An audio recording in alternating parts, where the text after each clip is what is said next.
이 말씀을 이렇게 준비하면서 공간복음이 말하는 믿음과 요한복음이 말하는 믿음이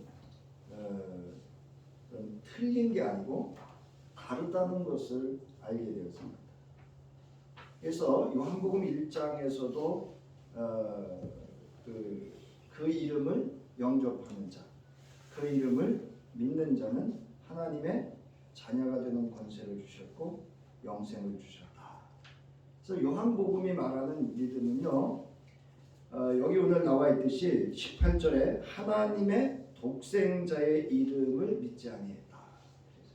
여러분, 하나님의 독생자의 이름이 뭐죠? 예수죠. 예수를 믿지 않았다는 거예요. 그래서 이 공간복음은 사건을 중심으로 해서, 즉 십자가와 또 부활의 사건을 중심으로 해서 공간복음이 말하는 것은 예수 그리스도의 십자가의 대속의 사건을 통한 그 속죄, 그러니까 예수 그리스도의 희생 제물을 통해서 우리의 죄악을 대속해 주시고 하나님과 화목케 하시는 하나님의 구원하심의 능력을 경험하는 것이 공간복음이 말하는 믿음입니다. 근데 요한복음이 말하는 믿음은요, 그 이름을 믿는 자에게 뭐를 주신다고요? 영생. 네, 영생을 주시는 믿음입니다. 그래서 두 가지, 요한복음 1장에서는 하나님의 자녀가 되는 권세를 주시고, 그 다음에 영생을 주시는 믿음을 말하고 있다는 겁니다. 저도 수십 년 설교를 했고 목회를 하면서 오늘 아침에서 이게 분별이 됐습니다. 물론 그 외에 바울 서신이나 또 우리 공동 서신, 즉 야고보, 또 베드로, 또 사도 요한의 이 서신들을 통해서 주장하는 믿음이, 또 강조하는 믿음, 그래서 요한일서는 세상을 이기는 믿음, 그리고 야고보서는 행함이 없는 믿음은 뭐라고요? 영혼이 없는, 생명이 없는 죽은 믿음이다. 그래서 예수 그리스도 예수의 동생인 야고보는 행함을 강조합니다. 여러분, 행함이라는 건 자기 의로 행하는 건가요? 하나님의 말씀으로 행하는 건가요?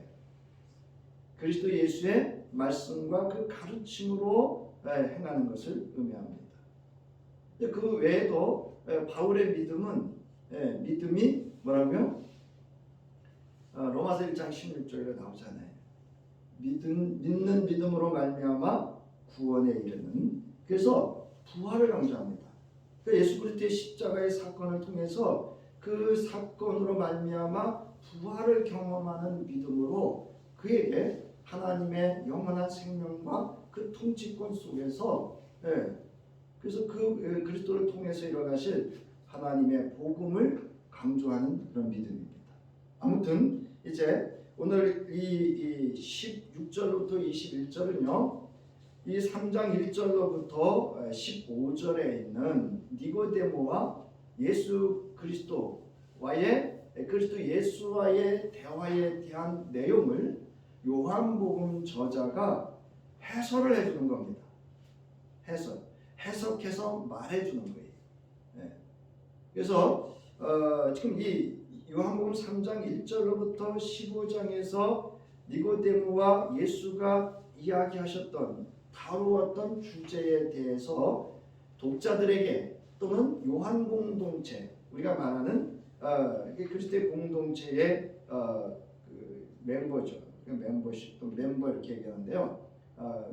사실은 그 당시에는 가족 공동체입니다. 그래서 이 초기 교회가 이제 바울이 시대나 또 그 외에 온전한 교회도 있었죠. 이 사도 요한의 공동체처럼 사도 요한의 공동체가 강조하고 있는 것은 십자가에서 예수님이 뭐라고 말씀하셨다고 증거를 하고 있냐면 다 이루셨다 이렇게 말씀합니다. 여러분, 세상에서 모든 것을 다 이룰 수 있는 건 뭐밖에 없죠? 하나님의 사랑밖에 없습니다. 그래서 구차적인, 그래서 아주 현실적인 그 상황에 대해서는 요한 1, 2, 3서에서 이 하나님은 사랑이다라고 하는 것에 대해서 오늘도 이제 요한일서 4장에 우리가 말씀을 잠시 보겠습니다만은 이 요한 공동체가 강조하고 있는 것은 하나님의 사랑을 사랑하는 것입니다. 그래서 예수님이 이렇게 말씀하시죠. 내가 너희를 사랑한 것처럼 너희도 어떻게 하라? 서로 사랑하라. 그럴 때 너희가 누구인 줄 알 것이다? 네? 나의 제자인 줄 알 것이다. 이렇게 얘기를 합니다. 그러니까 이게 무슨 얘기냐면요. 그리스도 공동체 밖에 있는 사람들은 우리가 뭐 하는 것으로, 네? 그리스도의 사랑으로 서로 사랑하는 것으로 누가 증거되어지는 거예요? 제자라고 하는 것은 여러분 그리스도의 그 가르침, 그 말씀대로 사는 사람들이, 훈련받는 사람들이에요. 네. 그러니까 우리는 완전하지 않습니다. 제가 사실은 주일 아침이면 긴장합니다. 제가 수십 년 목회하고 수십 년이 강대상에 서서 예배를 집례하고 말씀을 집례하지만 늘 설 때마다 그첫 올라오는 것 같은 긴장과 그 집중력과 약간 이렇게 흥분된다고 그러죠. 그런 상태에 있습니다. 그래서 기대가 됩니다. 아무튼 이제 오늘 여러분 원고를 보시면 예수와 니고데모의 대화, 저자의 해설 이렇게 되어 있습니다. 그래서 여러분 제가 이제 여러분에게 이렇게 프린트 이렇게 원고를 나눠 드리고 이렇게 지금 구조적으로 설명하는 거는요. 여러분 한 구절 가지고 성경 전체라고 말하거나 내 믿음이 전부라고 말하거나 이렇게 되면은요. 편향성을 갖게 됩니다. 이렇게 되면은요. 우리가 뭐냐면 수용성과 그 개방성과 수용성과 관용을 갖지 못하면 편향적이고 편협적이고 자기중심적입니다. 그러다 보면 뭘 해야 되고 하지 않아야 되고 그거는 맞고 틀리고 이렇게 됩니다. 그러니까 여러분 저와 여러분은 항상 100점짜리 아닙니다. 늘 부족합니다. 그래서 여러분은 교회 나오실 때 어떤 마음으로 나오시는지 모르겠지만 하여튼 저는 늘 이런 마음으로 강대상에서 예배를 집례하고 말씀을 전하는데요. 자, 오늘 본문은 예수와 니고데모의 대화를 통하여 예수께서 나는 누구인지에 대해서 친히 증언을 합니다. 그리고 그를 믿는 자들에게는 또 그를 믿어야 되는 이유가 무엇인지를 이야기합니다. 그를 믿는 자들에게와 그들 믿어야 되는 이유가 무엇인지를 이야기하고 있다. 따라하시기 바랍니다. 왜? 네. 여러분 왜를 물어보셔야 돼요. 내가 왜 오늘 아침에 주일 아침이면 하나님의 몸된 교회에 나와서 예배해야 되는지, 그리고 예배 순서마다 나는 왜 이런 행위들을 해야 되는지, 이런 예식에 참여해야 되는지를 항상 물으셔야 합니다. 자, 본문 1, 2절은요. 니고데모는 밤에 예수를 찾아와 이런 표적을 행할 수 있는 당신은 누구입니까? 라고 예수에게 묻습니다. 밤은 뭐를 상징한다 그랬다면 영적인 어둠을 상징한다. 그 다음에 오늘 본문 이제 3절부터 5절에서는요. 예수께서 니고데모의 말의 의도를 알고 그의 생각에 대답을 하시죠. 반드시 영적으로 거듭나야 하고 그래야 하나님 나라를 볼 수 있다. 이렇게 말씀을 하십니다. 거의 우문현답 같은 동문서답 같은 그런 말씀을 하시죠. 그러니까 여러분 어제 어떤 장로님이 저한테 전화를 하셔서 갑자기 찾아오셨어요. 제가 웬만하면 토요일 오후에는 만남을 잘 갖지 않습니다. 근데 제가 좀 이렇게 좀 예배가 준비되어져 있기 때문에 시간을 내서 이렇게 만났는데요. 그런 이야기를 하셔요. 무슨 이야기를 하시냐면 목사님, 저는 교회 나가서 목사님 통해서 하나님의 말씀 설교를 들을 때 내 마음이 불편했으면 좋겠어요. 그 얘기를 하시더라고요. 무슨 얘기인지 아시죠? 그러니까 이 장로님은 제가 가만히 들어보니까 고등학교 때부터 이렇게 신앙 훈련을 잘 받으셨더라고요. 그러다 보니까 이게 자꾸 라떼가 나와요. 라떼는. 우리가 흔히 꼰대라고 그러죠. 이 라떼는 뭐 이러면서 자꾸 그래서 어쨌든 제가 거의 1시간을 들어준 것 같아요. 제가 제 스스로 집에 와서 참 내가 대단하다 그런 생각을 했어요. 저네 같은 그냥 치고 들어가거든요. 하여튼 들어줬어요. 계속 들어줬어요. 그러다가 이제 제가 이야기를 했는데 거의 뭐 그분이 생각했던 얘기가 아닌 얘기를 하죠. 제가. 뭐 그분은 그런 이야기를 해요. 저는 교회에 왔을 때 하나님의 말씀을 들을 때 내 마음이 불편했으면 좋겠다. 여러분 여기 구약성서에서 하나님 나라를 보다라는 표현은 마지막 시대에 하나님의 나라에 동참하며 또한 부활과 영생을 경험한다는 뜻으로 이는 메시아를 통하여 이루어지게 됨을 의미합니다. 그러니까 예수님은 딱 잘라가지고 니고데모가 지금 나한테 무엇을 물으려고 하는 그 생각에 대한 답을 하고 있는 거예요. 왜냐하면 이제 6절부터 이제 8절의 쭉 내용을 보면 또 9절부터 12절의 내용을 보면 니고데모는 알고 있습니다. 그래서 예수가 혹시 그리스도 아니야? 라고 하는 그런 의문을 가지고 온 겁니다. 그리고 그는 이후에 12절에 보면 그 후에 싹 사라져요. 그 얘기는 뭐냐면 니고데모는 예수가 누구라는 사실을 알았어요? 그리스도라는 사실을 알았습니다. 이건요 독자들에게 주는 메시지가 아주 큽니다.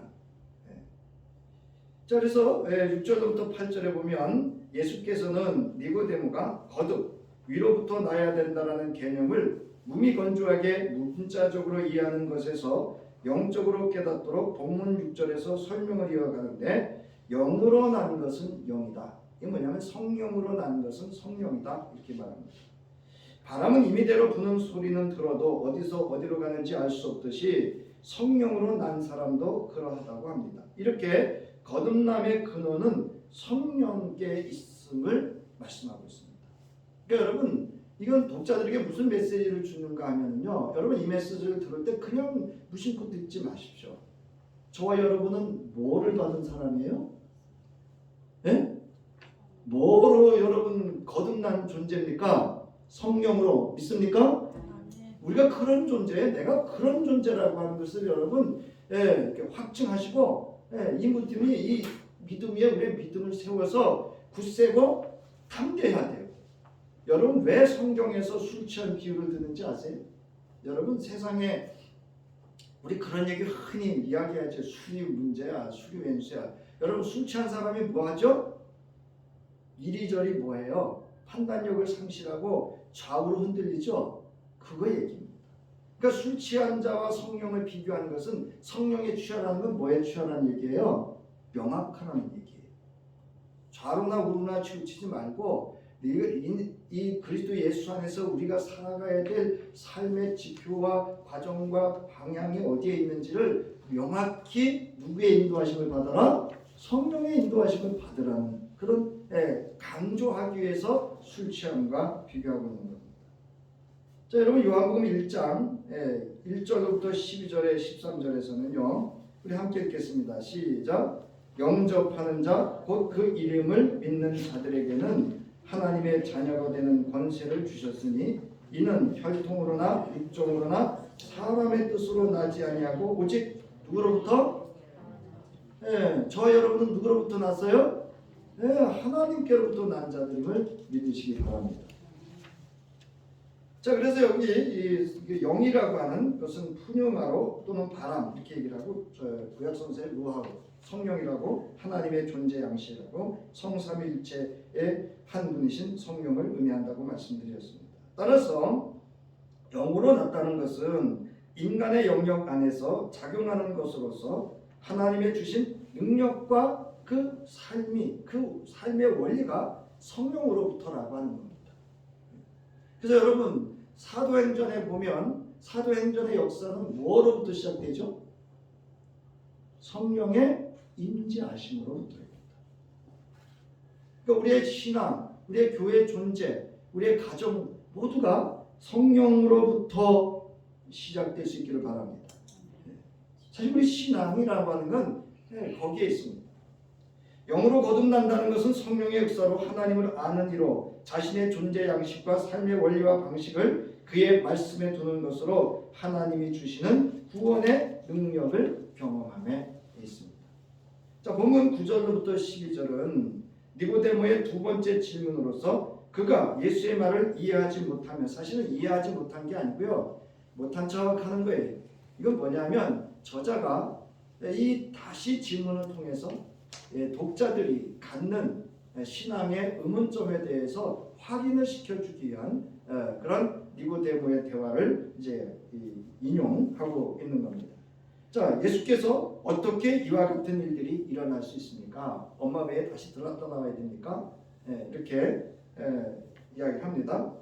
그래서 예수께서는 니고데모에게 너는 이스라엘의 선생으로 이러한 것들을 알지 못하느냐 이렇게 묻습니다. 다시 반문을 하죠.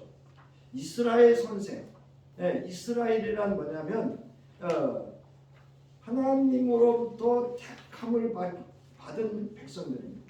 그래서 이들에게 가장 큰 소원은 뭐냐면 소망은 메시아가 이 땅에 오시는 거예요. 그러니까 이스라엘 선생으로 너가 알지 못하느냐 이 얘기는 그리스도를 알지 못하느냐 지금 그 얘기입니다. 앞서 말씀드렸죠? 영적 눈이 열려지지 않은 겁니다. 자, 따라서 예수께서는 마지막 시대에 하나님의 나라에 동참하며 또한 부활과 영생을 경험하게 할 즉 메시아 그리스도가 자신임을 그에게 즉시 이렇게 직면시키는 겁니다. 여러분 신앙생활 하실 때 우리가 정말 직시하고 직면해야 될 분은 오직 그리스도 예수 한 분이심을 믿으시기 바랍니다. 여기 목사 아니에요. 내 남편도 내 아내도 누구도 아닙니다. 자, 그런데 니고데모와 그의 유대의 지도자들은 예수의 증언을 듣지 못한 것이 아니에요. 예수가 그리스도라고 하는 증거를 이해하지 못하는 것, 깨닫지 못한 게 아닙니다. 근원적으로 그들은 그리스도 예수의 증언과 증거를 받아들이기를, 즉 우리가 말하는 영접하는 것을 의도적으로 거부하는 데 있습니다. 자, 로마서 1장 19절부터 22절 그리고 28절 함께 읽겠습니다. 시작. 하나님을 알만한 일이 사람에게 환히 드러나 있습니다. 하나님께서 그것을 환히 드러내 주셨습니다. 이 세상 창조 때로부터 하나님의 보이지 않는 속성 곧 그분의 영원하신 능력과 신성은 사람이 그 지으신 만물을 보고서 깨닫게 되어 있습니다. 그러므로 사람들은 핑계를 댈 수가 없습니다. 사람들은 하나님을 알면서도 하나님을 하나님으로 영화롭게 해드리거나 감사를 드리기는커녕 오히려 생각이 허망해져서 그들의 지각 없는 마음이 어두워졌습니다. 사람들은 스스로 지혜가 있다고 주장하지만 실상은 어리석은 사람이 되었습니다.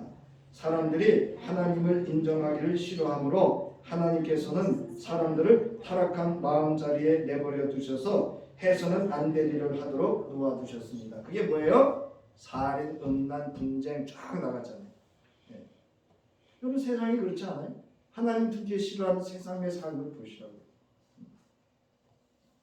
자, 우리 본문 13절부터 15절은 본문 13절에서 예수께서는 자신이 그리스도이심을 증언합니다. 하늘에서 내려온 자 곧 인자 외에는 하늘에 올라간 자가 없다 이렇게 말씀하십니다. 여러분 다니엘서 7장 13절부터 14절 함께 읽겠습니다. 새번역 성서인데요. 시작. 내가 밤에 이러한 환상을 보고 있을 때에 인자 같은 이가 오는데 하늘 구름을 타고 와서 옛적부터 계신 분에게로 나아가 그 앞에 섰다.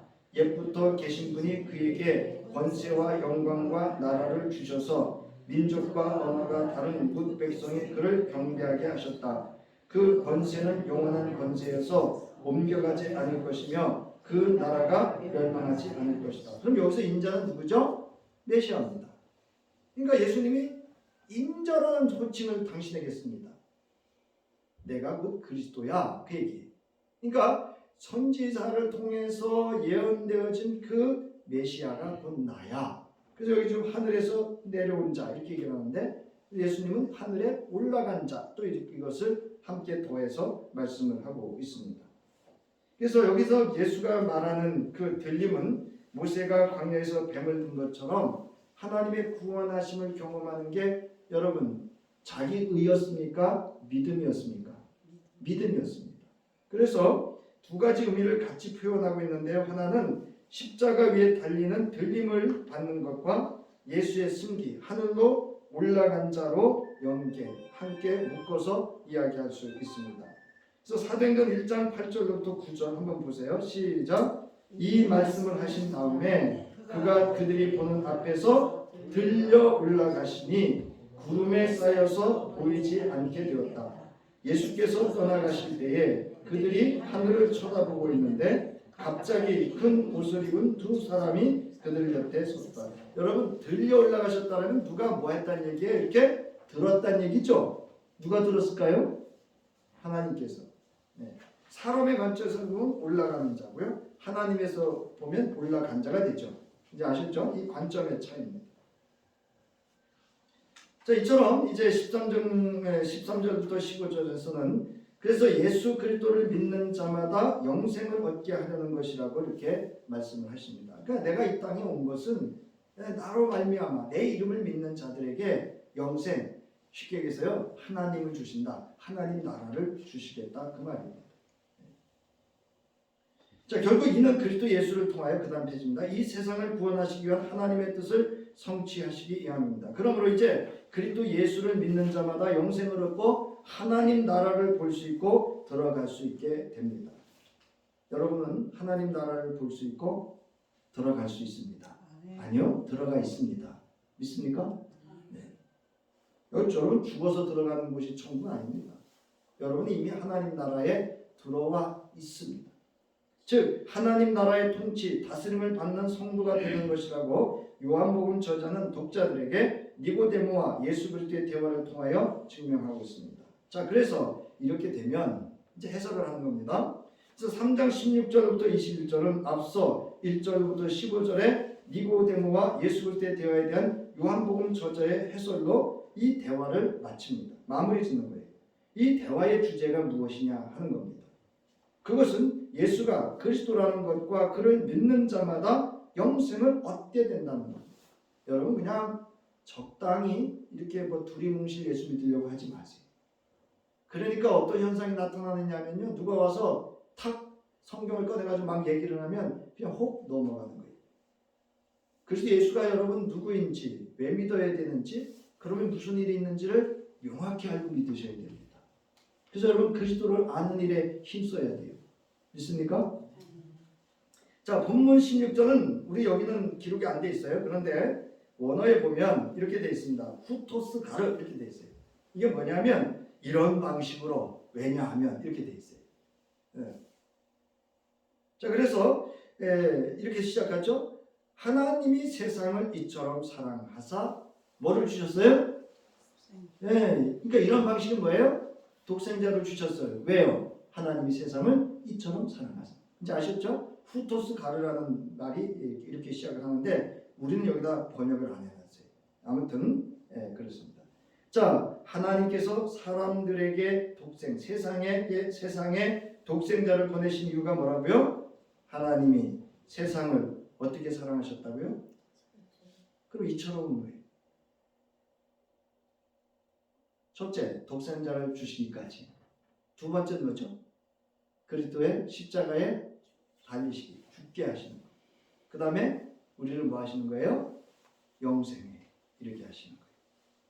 이 세 가지입니다. 네. 자, 요한복음에서 오직 이 절에서만 하나님 아버지께서 이 세상을 사랑하셨다는 것이 구체적으로 언급됩니다.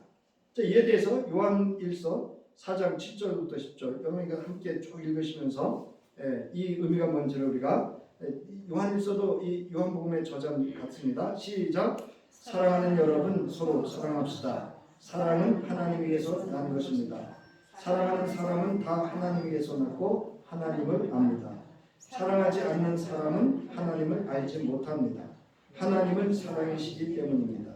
하나님의 사랑이 우리에게 이렇게 드러났으니 곧 하나님이 자기 외아들을 세상에 보내주셔서 우리로 하여금 그로 말미암아 살게 해주신 것입니다.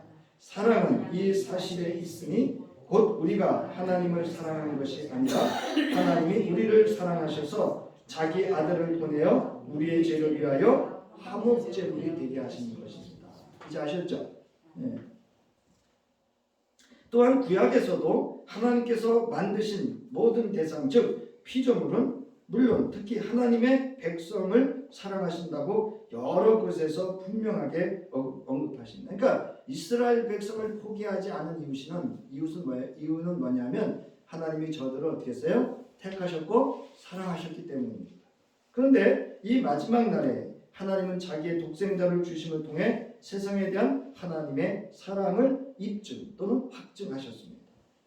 오늘 본문에서 저자의 해석은 의미심장하게도 하나님의 사랑은 하나님께서 택하신 백성인 이스라엘뿐만 아니라 또한 모든 세상을 대상으로 하고 있다는 거예요. 그 세상에는 누가 들어있어요? 저와 여러분이 들어있습니다. 그리고 예수 안 믿는 모든 이들이 들어져 있습니다. 하나님께서는 죄인인 모든 사람을 사랑하십니다. 하나님의 사랑이 온 세상을 포함하는 것과 마찬가지로 예수는 온 세상의 모든 죄를 대속하셔서 하나님의 사랑을 뭐 하셔요? 확증하시고 입증하시는 겁니다. 자, 하나님은 이 세상을 왜 사랑하실까요?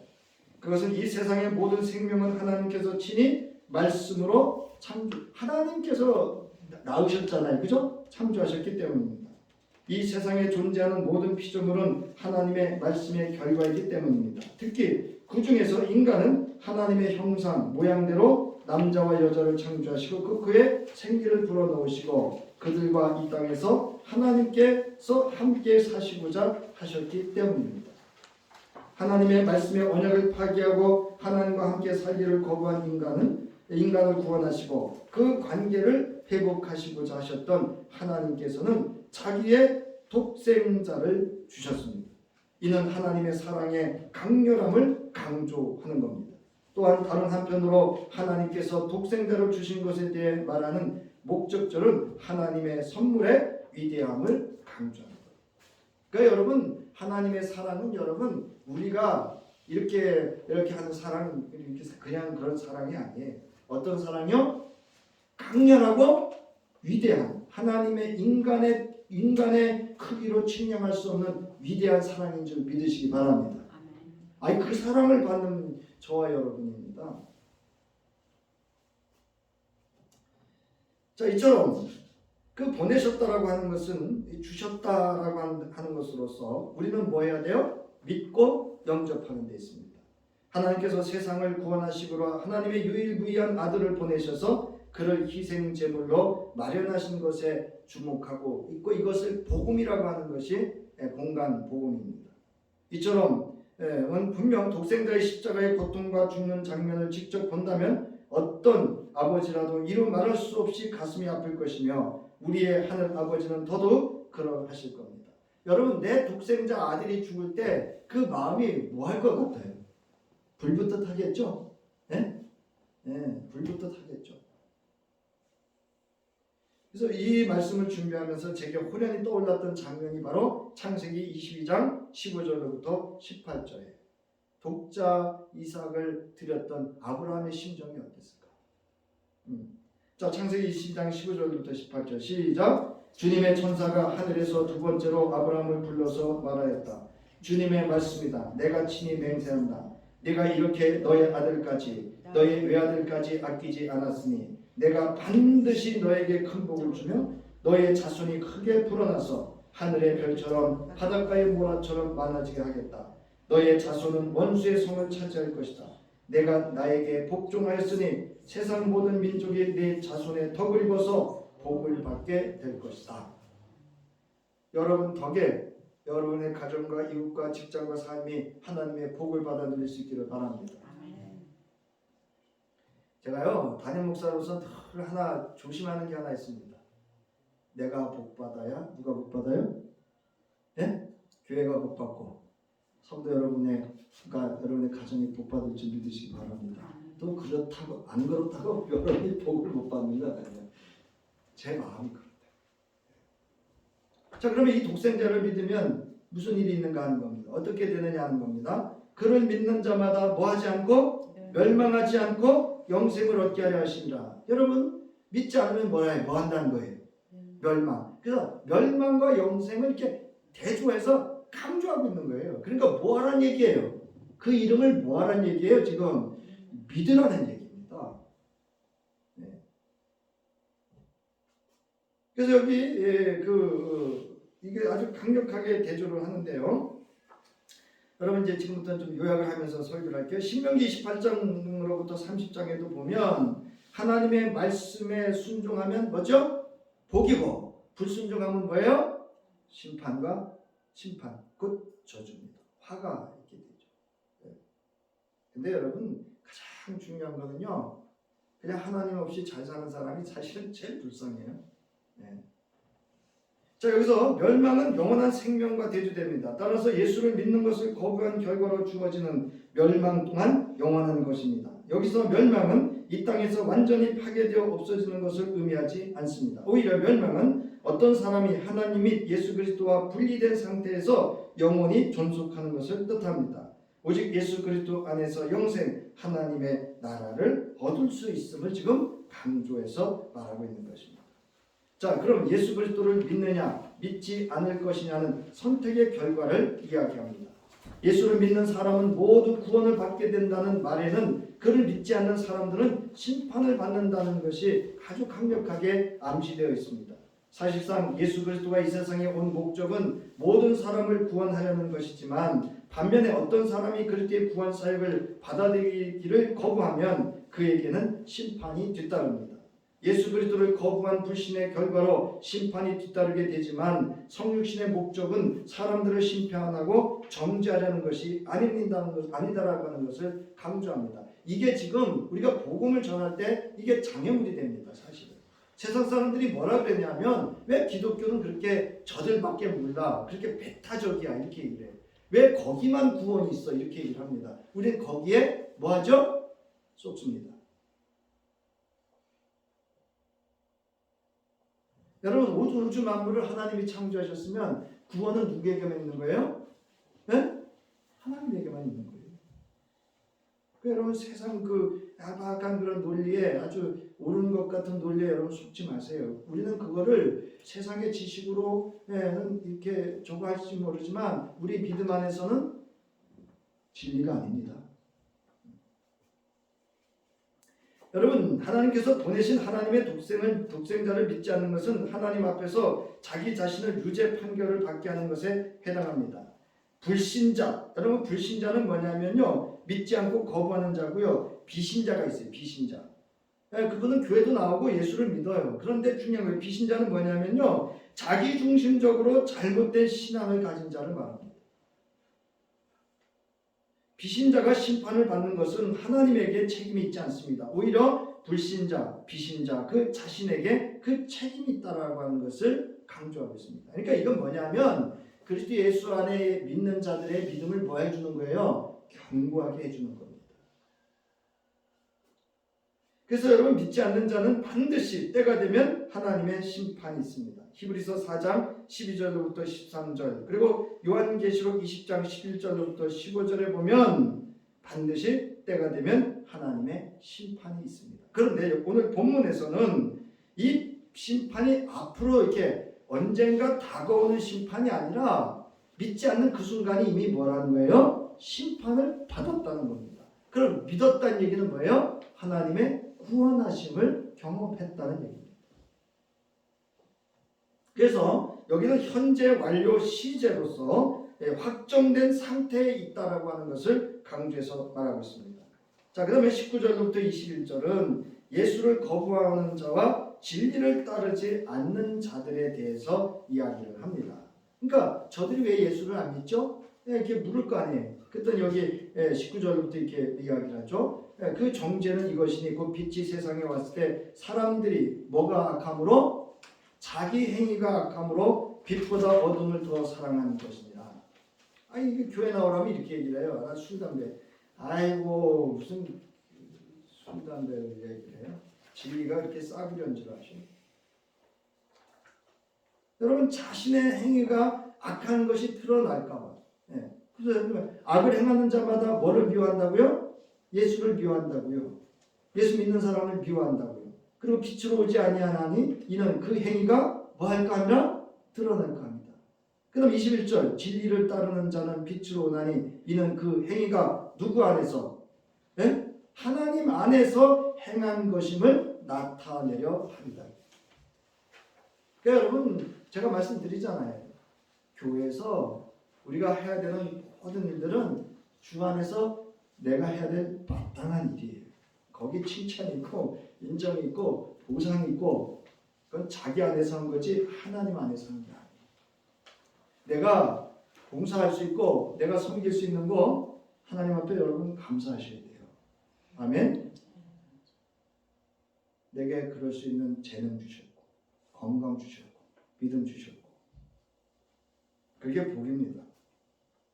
이제 여기 말씀을 정리하면서, 그렇다면 독자들에게 저자가 이야기하는 건 뭐냐? 그를 믿고 영접하라는 거예요. 그 이름을 믿고 영접하는 자, 그래서 하나님의 자녀가 되고 영생을 소유해서 하나님 나라를 볼 수 있고 하나님 나라에 들어갈 수 있기를 메시지를 증거하고 있는 겁니다.